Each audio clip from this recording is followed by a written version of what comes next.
Shout out to Queen Liana, don't be no Benihana. She done been through lots of drama, shit the way to 50 llama. She done work, almost dropped 200 pounds. Put in work, you can't keep this woman down. Thank you for having me.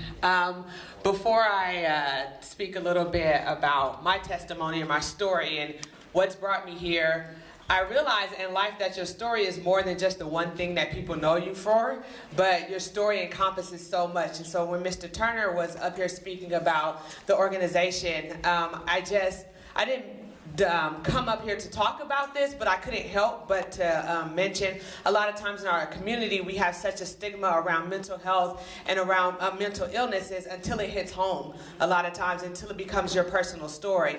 And so while you were speaking, all I could think about was like, this man knows my story. My little brother battles with schizophrenia. Well, my little brother battles the illness of schizophrenia. Our family battles schizophrenia.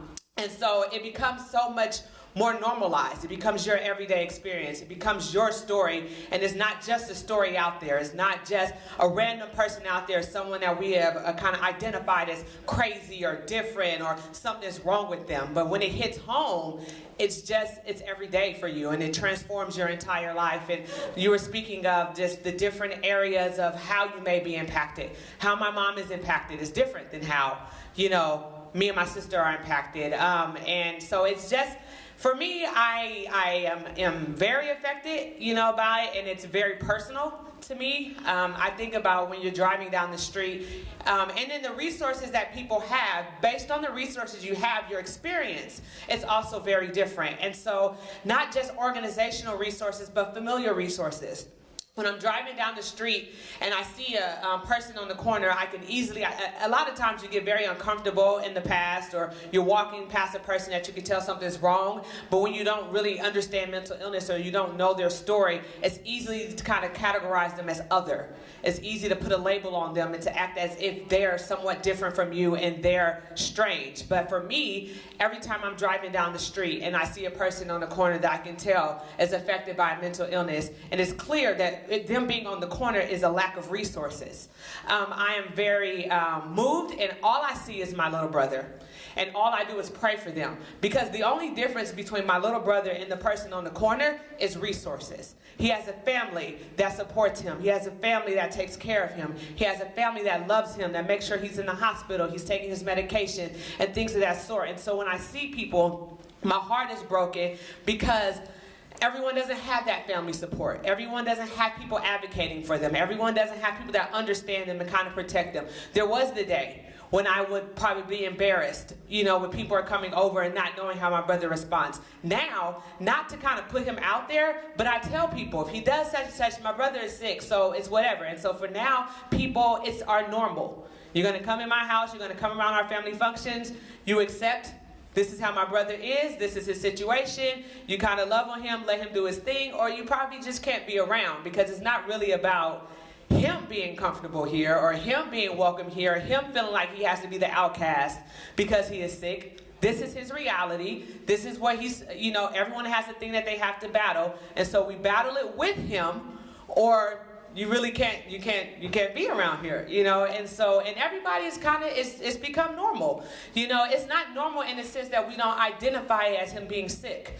It's not as if we don't identify, but like you said, like any other sickness, we take care of it. We look at it, we assess it, and we say, how can we help? The struggle with mental illness is sometimes I feel like, for lack of better words, he's a lab rat. And so it's trying this drug, trying that drug. What is the effect of the drug versus what's the effect of his illness, and things of that sort. But like anything else in your life, you will come to realize it's a journey. And so you might have a thing that you're journeying with that may be different than a mental illness, but it's your thing.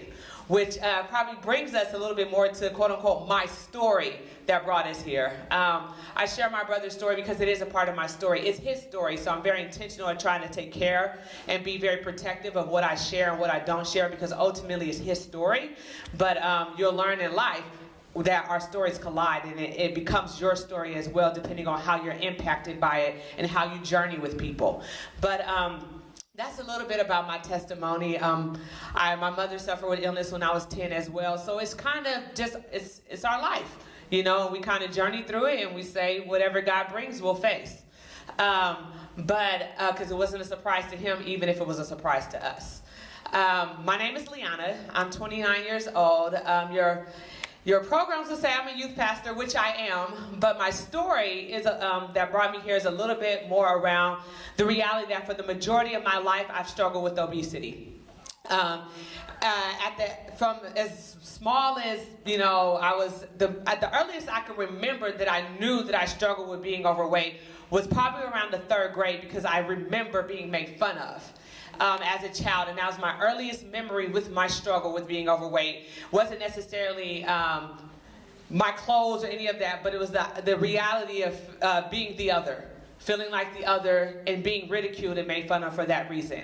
And so my journey from the age of probably like 7 to 20, 21 years old was really just me gaining weight, not feeling like I can conquer or that I can overcome my struggle. So I really didn't put a lot of emphasis on thinking about the overcoming.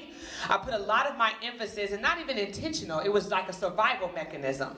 I put a lot of my emphasis in surviving, just enduring, getting over, making it through the day, navigating. When I say navigating, it took me a long time to start verbalizing some of my internal thoughts, because I just felt so strange or out of place for the things that I had to think about.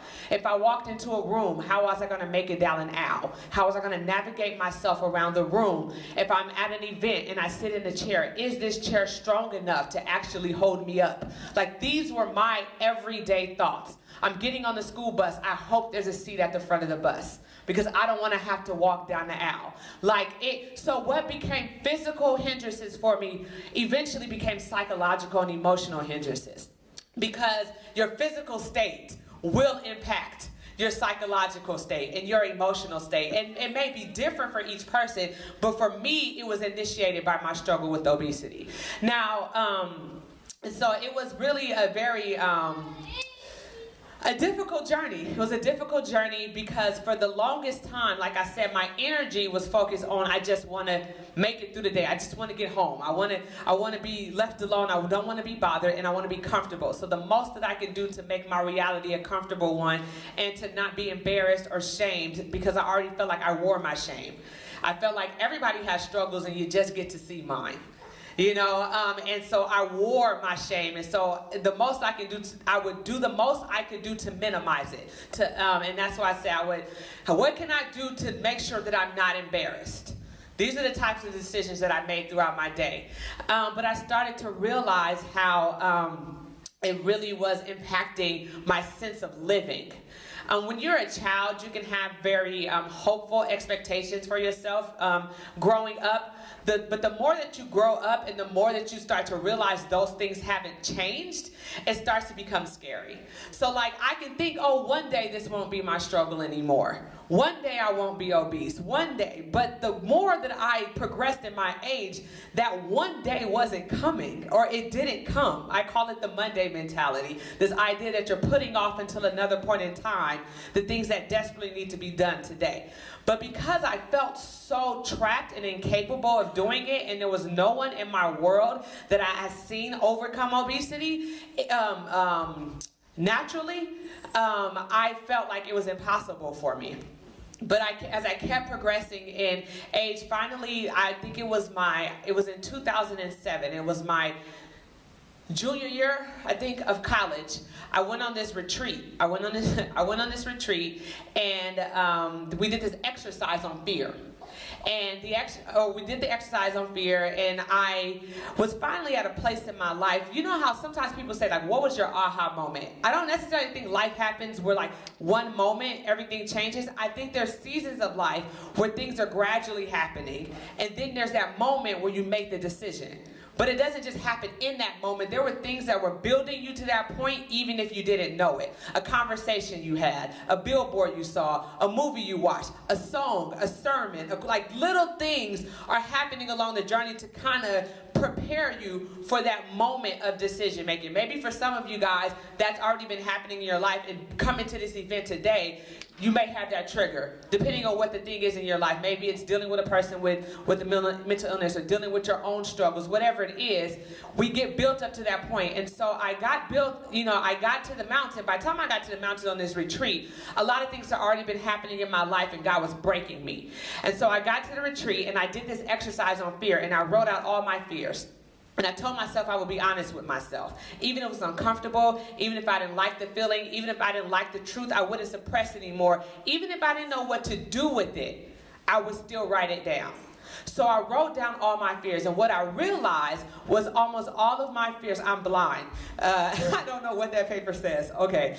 I realized that all of my fears came down to one thing. I'm going to speak up a little bit. My sense of time. I'm a preacher as well, so my sense of time is way off, so I apologize. But all of my fears ultimately related to one thing, and that was my obesity. Whether it was an internal fear, an external fear, a fear of people, a fear of amusement parks, a fear of getting on the airplane ever again and not fitting the seatbelt. I didn't even know seatbelts extensions even existed. So my first time on a plane, I couldn't fit the seatbelt. Very embarrassing experience for me. And so I decided to write down all of my fears. And I realized that the issue was that I was trapped and that I was in bondage. And I wanted to be free. And it wasn't just about looking good, though that was very important to me. It was about my sense of freedom and no longer just existing in life, but living a wholesome life. And we're talking about mental health. And we're talking about the self-care and the care of the person. And what I realized on my journey was, first of all, you don't have to tackle the world all at one time. Sometimes you just have to take baby steps. Actually always, because I have this model or this belief that, you conquer obesity or anything in life one decision at a time. You live your life one moment, one breath, one day, one circumstance at a time. So instead of allowing this overwhelming thing, which for me was 180 pounds, and that was going to take me 4 years to lose, I didn't know that. But instead of allowing that to overwhelm me, I decided, you know what, I'm going to do something different. So I started drinking water instead of soda. I started walking more instead of taking the escalator all the time. Instead of going to the Ladera Center, I would literally drive from the bank to Rouse or to Ross, and we're laughing, but sometimes we drive through a lot forever to find the closest spot to the grocery store instead of just parking, getting out and walking. Those little things add up to lasting change, and they become lifestyles. Well, what I learned along the way, and I'm going to try to close it up here, which is very difficult to do, but what I learned along the way was that as you start to make minor decisions, baby steps, your sense of what you can do starts to grow. And when you start to see yourself overcoming, that creates a boost in your self-esteem. It creates a boost in your confidence. It creates a boost in what I call your belief factor. My belief factor in what I thought I could do started to grow because I started to see myself doing what I once thought was impossible, right? And you don't know it at the beginning of the journey. At the beginning of the journey, I knew one thing. I couldn't be where I was. I didn't know where I was going, didn't know how I was going to get there. I knew I had to leave where I was. And as I started to make the decisions to leave where I was, on the journey, my confidence grew. And then it started to affect things outside of my weight. I'm like, well, if I can overcome this thing that seemed impossible to me, maybe I can write a book. Maybe I can take this class. Maybe I can get this degree. Your belief factor, your sense, your well-being, your sense of what you can do. And that does affect your mental health, your hope factor, your positive outlook on life, your dreams, your sense of anticipation for your life. The way you think about a thing starts to change when you see yourself starting to take ownership of your life and starting to love yourself more and to go after it. But if there was one nugget I would leave with, well, two nuggets I will leave with you guys today, it would be, first is to abandon what I call the Monday mentality. Write a book called Monday Never Comes. And the Monday mentality, if you're, especially in the world of weight loss, is when you say things like, I'm going to start my workout on Monday. I'm going to start exercising. I'm going to start eating better on Monday. Instead of that, because Monday never comes, is learning how to make a decision in your right now that changes the trajectory of your life. Monday's not coming. How many Mondays have come and gone? And you say, all right, January 1st, I'm going to do it. All right, on this time. How many years have five January 1st have come and gone? And there's still that thing that we need to do. And so I say abandon the Monday mentality. And the second thing is just pick one thing, a small decision that you can make that is different, and grow with that and build on that. So I just want to encourage you guys. I have t-shirts over here that talk about Monday. I have a favorite shirt that says courage, and that's the decision to do it afraid. You don't have to be fearless. You just have to decide to do it even when you're afraid. And that's what courage is. And so thank you guys for having me. Your thing may not be obesity, but whatever your thing is, just pick one thing and start tackling it.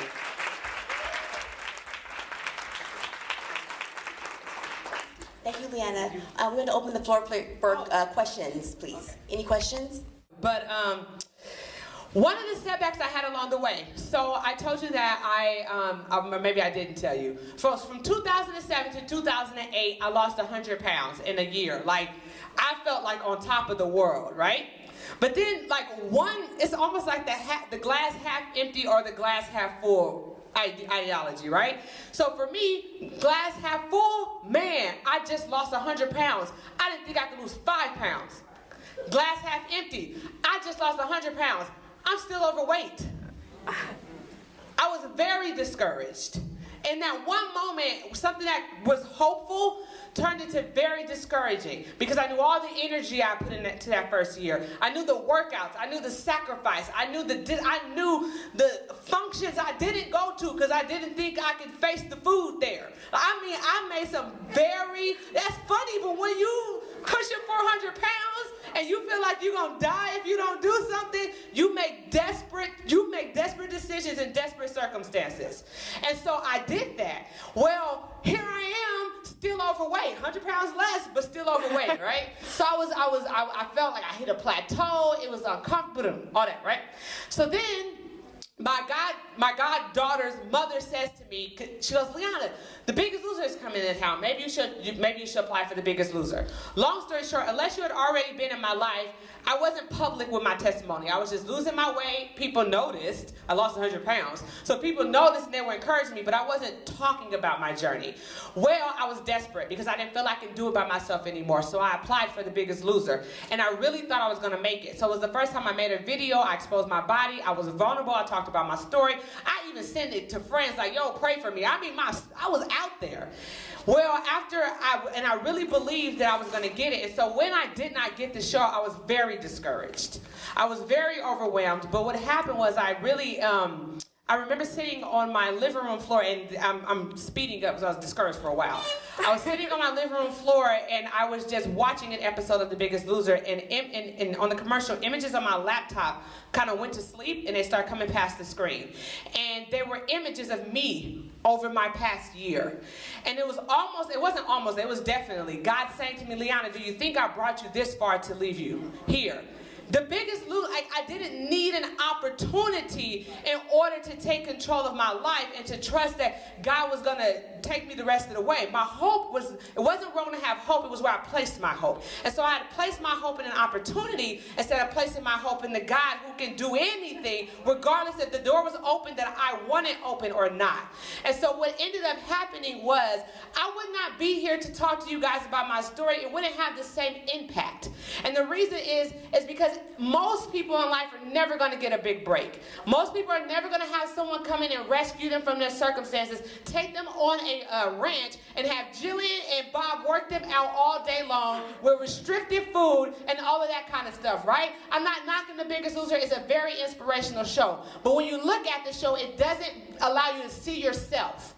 And what God showed me 3 years later, after I lost 80 more pounds, but that's okay, was that I was going to be able to reach way more people as a result of the everyday decision by decision journey that I had to take than I was if someone came and rescued me. So was I very discouraged in the moment? Yes. But if I didn't decide to get up and keep going, we would never be here right now, and my story wouldn't have the same impact. So, sorry, that's discouragement. I call it, in my book, it's the beast called discouragement. Because we will all face discouragement even after conquering great success. So how do you get up and keep going when the thing didn't turn out the way you wanted it to? All right.